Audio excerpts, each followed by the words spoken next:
we're going to move on to the meat of the podcast and Junkyard Dog. Dark Side of the Ring. You didn't watch this one, but you don't really need to watch it. So I watched it, made a load of notes, made a load of questions about it. And the first one is, universally loved first time you met the dog.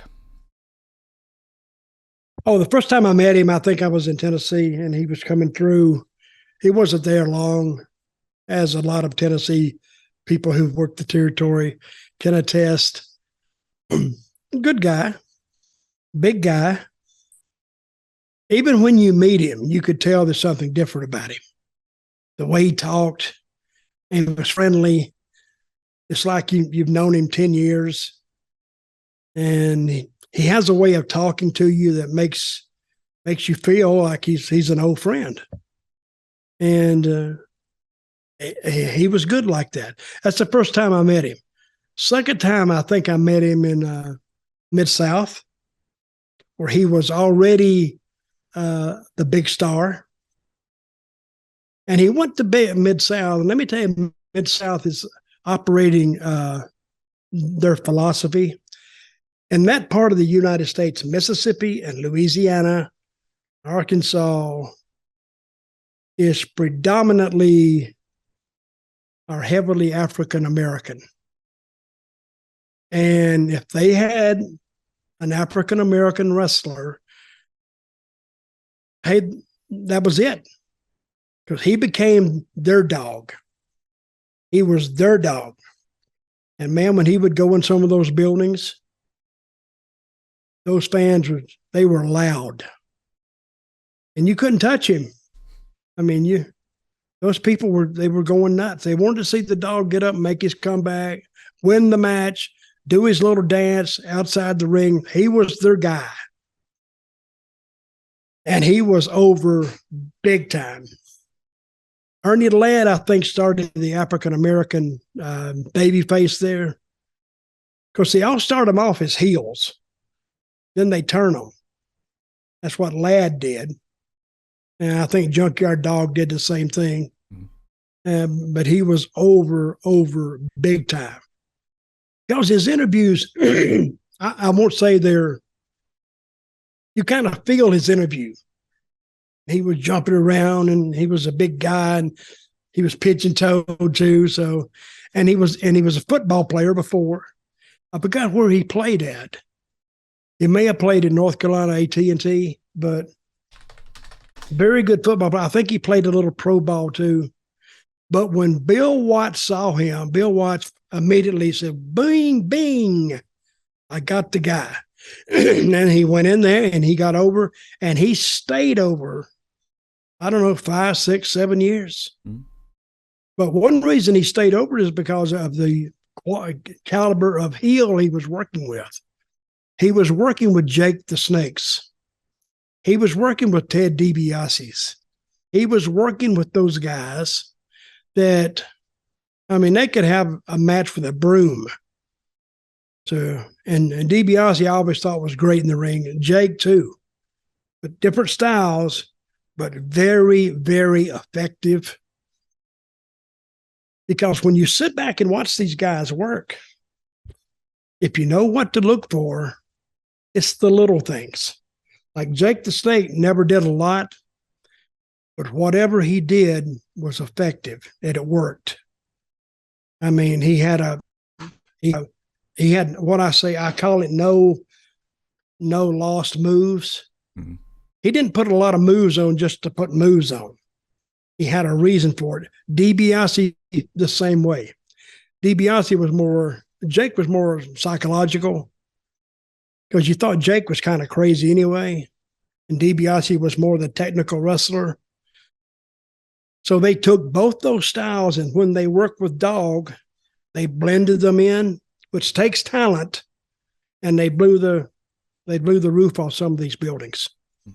And Bill Watts, he was always on the lookout for an African American like the Dog to head the baby faces, and he found him, and he rode that lightning boat for, I don't know, 5, 6, 7 years, however long it lasted. Fayetteville State University. JYD played for. North Carolina. Yeah, in the documentary Dark Side of the Ring on the Junkyard Dog, Ted DiBiase takes a lot of credit for, and probably deservedly so, basically getting Junkyard Dog to the point where he could have a really good match with the limited amount of stuff he could do. So I think Ted, as you said, because he was trained by the Funks, and he says on the documentary so as well, you focus on the positives, you see what you can do well, and you stick to what you can do well, and then you sort of make the match from that point. And it seems really, really obvious to say it now, but I think I hadn't really realised what a good, almost like teacher on the job Ted was. Well, he was great. Jake is like, he's like the maestro, the band leader. The puppet master. And he would get in the ring and he'd play around for a couple of minutes. And he would see what the people were popping to. And every crowd is different. I heard a comedian go one time, he was on the stage and he walked all around the stage and he'd say something, he'd go to the next part of the stage and the next part. And what he told the people, he says, I'm trying to find the funny corner, which was a joke, but it's actually true. Because, when Ted would get in the ring, he'd walk around that ring and he'd check the people over here and over there. And I call it checking the temperature of the room. It's what he did. And it wasn't the big things that you did with the dog there. It's the little things, like the test of strength or whatever. And sometimes the little things would just blow the roof off. So when you get in the ring and you find the crowd is like that, now you know that you're going to have a great match, no matter what you do. I mean, you could probably lay down in the ring and go to sleep for 30 seconds. And they'd be screaming like, what are you doing? They'd be doing something. Jake was the maestro, and Jake was the maestro, and Ted was too. He had probably had two of the best in-ring instructors ever, and they were both in the same territory at the same time in the Mid-South. So and Watts needed somebody to like put Hacksaw Jim Duggan with. Now you can imagine you got those two heels like DiBiase and Jake. Both have heat on their own. Put them together, team them up, and team them up against Junkyard Dog and what's your other big baby faces there? Duggan. Put them together. Sometimes you could just put them together and draw a sellout. You don't even have to do anything with them. It's just their publicity precedes them. And I think they would sell out on their own. Maybe they won't sell out the Superdome, but they would do a hell of a house in there. And I think Dog came along right at the right time because Watts had been working up to that point, but Watts didn't want to work. I mean, he wanted to run the business, and I can see why. Trying to run the business and trying to wrestle too, trying to work too, is almost too much. I've done it. I was much, much younger. I've done it. And I think, like our guest last week, Ron Fuller, he's done it too. But he'll tell you how difficult that is. So, and your question was, or did you have a question? No, more or less it. Just one more thing on JYD just for now is the documentary makes mention of this. I've heard it quite a few times before, but it's still genius. Is that obviously, I won't use the pejorative term, but there are ladies around the wrestling business, and some of the top stars have quite a lot of ladies to choose from. And Junkyard Dog was on, I don't know if he was, someone must have told him to do it, but he was in the sort of like top tier of, not only did he have his choice of the ladies, he also said, they ain't getting a piece of meat unless they're paying for my meal and they're paying for presents for me and everything like that. So he made money off the dates as well. Fantastic. Well, I don't know how he told them that, but I think they knew it. And if the women were competing for him, they knew exactly what to do. And Junkyard was probably kidding when he said it, but then it started to work. He said, well, hell, I'll just keep this up.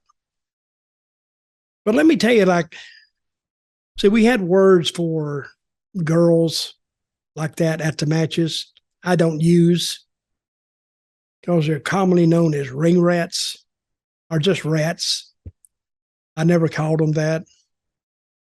I called them a more affectionate term, little ladies of the matches. Mm-hmm.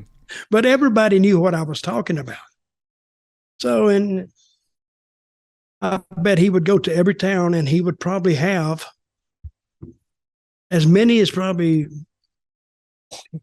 10 female associates in that town, which is okay if you're not married, and which is okay if the little ladies of the matches don't find out about each other. So when that happens, now you got a problem. And I have seen guys sit in the dressing room and they're like this, they going, oh God, so what's the matter? What's the matter? Oh God, oh God. Like what? And you know he's seeing some girl, but the other girl you knew about, but now they found out about each other. So he's trying to figure out a way he wanted to keep both of them, but sometimes that's not possible. And that's just some of the backstage stuff that kept me occupied. The gossip. All these years. And dog, that was his, if a guy got himself in that situation, I can't help him. Nobody can help him. He's playing it by ear, and it's his problem, so let him deal with it.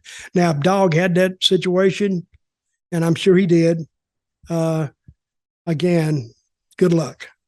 Well, some of the ladies may well have known and maybe even enjoyed knowing that there were other ladies involved. And maybe they joined at the same time. Who knows? And who knows? I was going to give you a line. Okay, give it to me. It's a famous sitcom line from Peep Show. And the main one character asks the other one, like, would you ever want a threesome? And he says, well, no, because that's just one more person I can't look in the eye afterwards. That is funny, but you'd have to take it in context. But I'm sure it was funny. But anyway, yeah. Why do you bring up the females? Oh, it's just because Junkyard Dog was getting paid for getting laid. Well done for him. We're going to move on. And Louisiana, one of Mid-South's most famous towns for quite a few reasons. One of them is probably because it was by far the roughest. Stories of, bad guys' cars getting tires slashed and burnt out, and just, if you're a bad guy in Louisiana, be aware. Have you got any personal stories of traveling through that town and anything terrible happening to you or your property? Well, I got there probably late in the territories. They had that hot run, and when I got there, they were coming off that hot run, so things were cooling off. Yeah, but the fans were good. Fans were really good. You did something they didn't like, they'd let you know about it. I have never been attacked there or anything, but I've heard stories about it, and you're okay, I think, till you get down into the swamps. And those people there, they don't play. They took their wrestling seriously. And I was talking earlier about that white line fever. The trips in Louisiana were so long, sometimes you'd meet yourself coming and going. That's what I'm saying is most of the guys lived down in Louisiana, and some of them lived in Alexandria. Why? Because there's nothing there, little old town, but it was the most centrally located. But I don't care where you are in Louisiana, you're a long way from somewhere else. Because sometimes you would make, every 2 weeks, you would make Tulsa and Oklahoma City on a Sunday back to back. You do, I think, Tulsa in the afternoon, and I think Oklahoma City at night. I think it may have been switched. But coming back in from either one of those towns back to Alexandria, oh, it was like a 400-miler at least. And imagine if you lived in Baton Rouge, that's another 100 and something miles. So you'd have to make a 500-mile trip